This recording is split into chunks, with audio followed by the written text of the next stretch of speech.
नमस्कार प्यारे बच्चों, आज की ऑनलाइन क्लास में आप सबका स्वागत है। पिछले वीडियो में हमने सीखा था हिंदी सुरभिचार का 8वां पाठ। 8वां पाठ था नहले पर देहला। इसका स्वाध्याय हमने सीखा था। आज के वीडियो में हम इस पाठ का व्याकरण यानी ग्रामर सीखेंगे। ग्रामर है वो भाषा से है, यहाँ से हम सीखेंगे क्योंकि पिछले वीडियो में हमने यहाँ तक सीखा था। पहला प्रश्न है, नीचे दिए गए शब्दों के से भाववाचक संज्ञा शब्द बनाइए। तो बच्चों, भाववाचक शब्द संज्ञा हमने पहले के पाठ में सीख ली थी कि जिससे कुछ भाव प्रकट हो, दुख का, लोभ का, प्रेम का, घृणा का, मोह का, किसी का भी भाव प्रकट हो वैसा शब्द बनाना है। पहला है कंजूस, तो कंजूस का कंजूसी होगा। फिर है ठग, ठग का ठगी। फिर है घबराना, घबराना का घबराहट। फिर है मजदूर, मजदूर का मजदूरी। आगे है लोभी, तो का लोभ होगा। फिर है दानी का दान। तो बच्चों, भाववाचक संज्ञा बनाने के लिए हमें जो कंजूस का कंजूसी, जो उसके अंदर के भाव है कंजूसी के, ये मालूम होता है। फिर ठग है तो ठगी, जो उसके अंदर जो धोखा देने का भाव था वो। घबराहट यानी हमारे अंदर जो घबराहट होती है वो। मजदूर है तो मजदूरी होगा, जो वो मजदूरी करता है वो। फिर है लोभ, लोभी है तो लोभ होगा, जो उसके अंदर का लोभ होता है वो।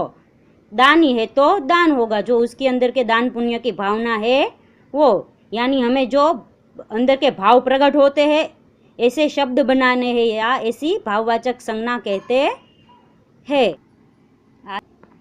आगे का प्रश्न है, उपरयुक्त विराम चिन्हों का प्रयोग कीजिए। तो बच्चों, यहाँ पे एक पैराग्राफ आया है, उसमें विराम चिन्ह हमें लगाने हैं। विराम चिन्ह कहाँ कौन सा लगता है उसका मैंने अलग से वीडियो बनाकर आपको दिया था, इसलिए यहाँ पर मैं सिर्फ विराम चिन्ह लगाए हैं, मैं आपको सुनाती हूँ। इनमें से एक ने मुखिया से शिकायत की। एक ने यानी जो कोई एक व्यक्ति है उसने शिकायत की। शिकायत की यानी वो जो व्यक्ति है वो बोलेगा, इसलिए यहाँ पर दोहरा अवतरण चिन्ह आएगा और यहाँ पे अल्प विराम आएगा। श्रीमान, मैंने इसको अपना खेत बेचा था। अब वह वहाँ सोना या मिट्टी जो भी हो, फिर अल्प विराम आएगा, वह इसी का होना चाहिए। यहाँ पे पूर्ण विराम आएगा। इसके खेत में सोने से भरा एक घड़ा मिला है। फिर पूर्ण विराम आएगा। यह उसे वापस कर रहा है। फिर अल्प विराम आएगा। भला उसे मैं कैसे ले सकता हूँ।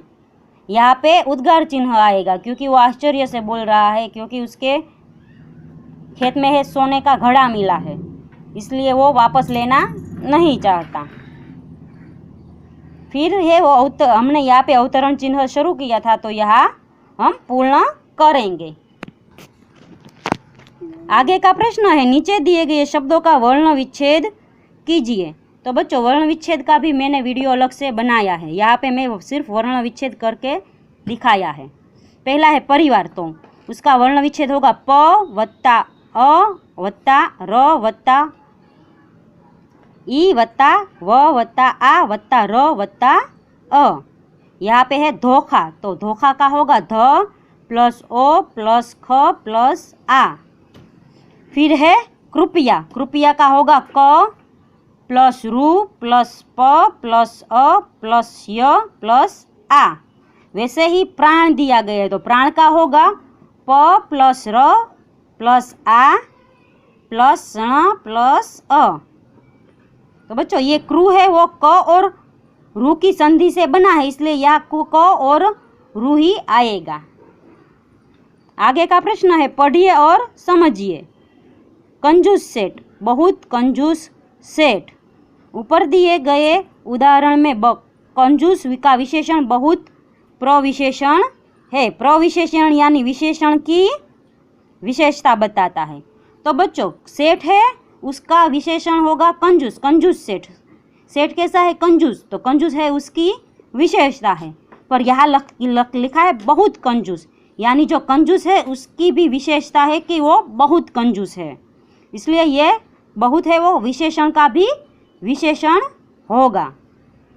नीचे दिए गए रिक्त स्थानों में उपरयुक्त प्रविशेषण शब्द लिखिए। तो पहला है, मनीषा ने ढेर सारी चीनी सड़क पर गिरा दी। यह चीनी का विशेषण क्या है? सारी। और सारी का भी विशेषण क्या है? ढेर। ढेर सारी चीनी। फिर है, देव बहुत परिश्रमी लड़का है। तो देव है वो क्या है? लड़का है। लड़का का विशेषण है परिश्रमी लड़का। देव है कैसा है? परिश्रमी लड़का है। और परिश्रमी का भी विशेषण है बहुत।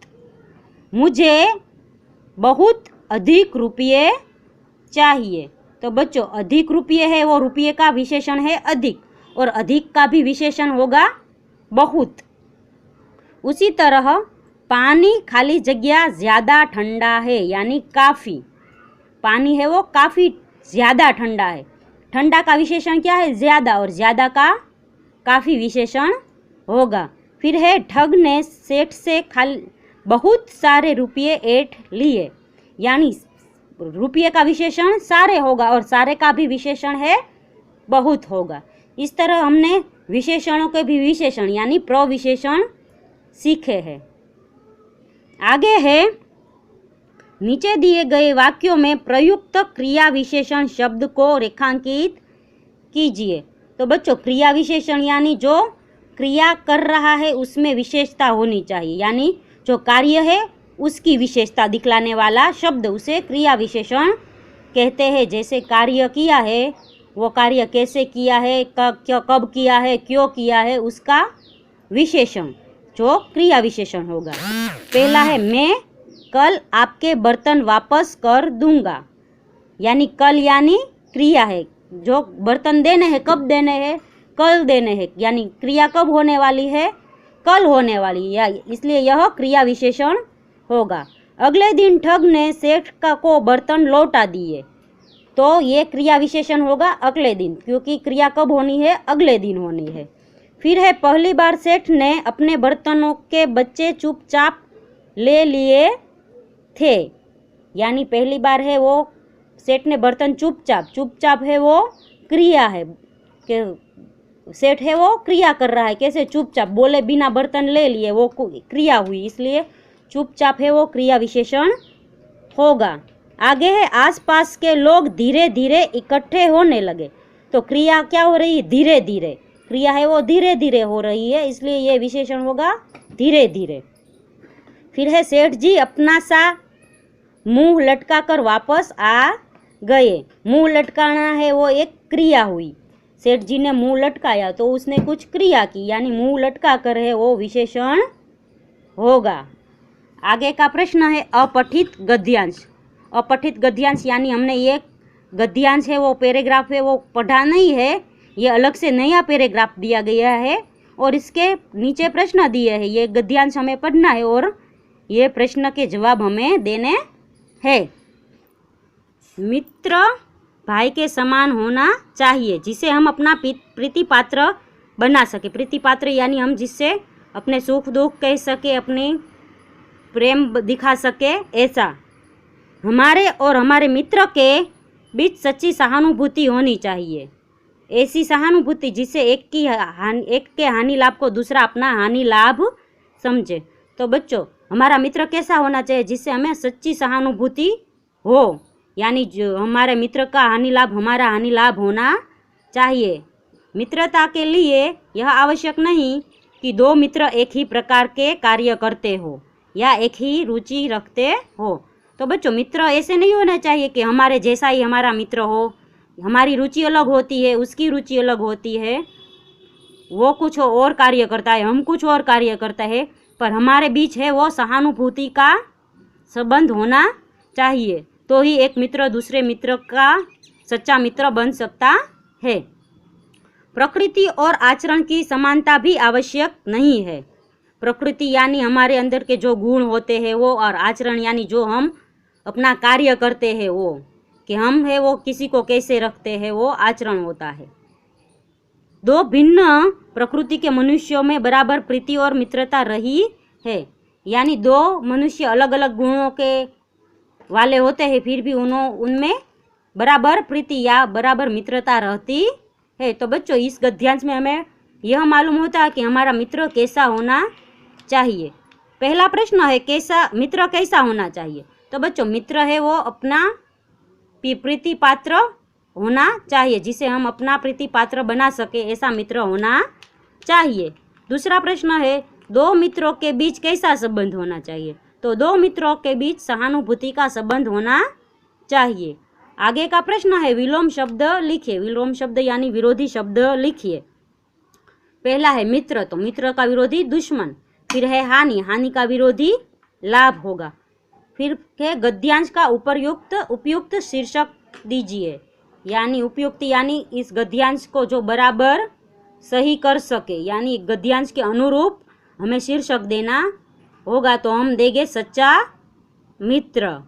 तो बच्चों यह वीडियो है वो यहाँ पर समाप्त होता है और ये स्वाध्याय भी यहाँ पर समाप्त होता है। अगले वीडियो में हम फिर मिलेंगे, तब तक के लिए गुड बाय, टेक केयर।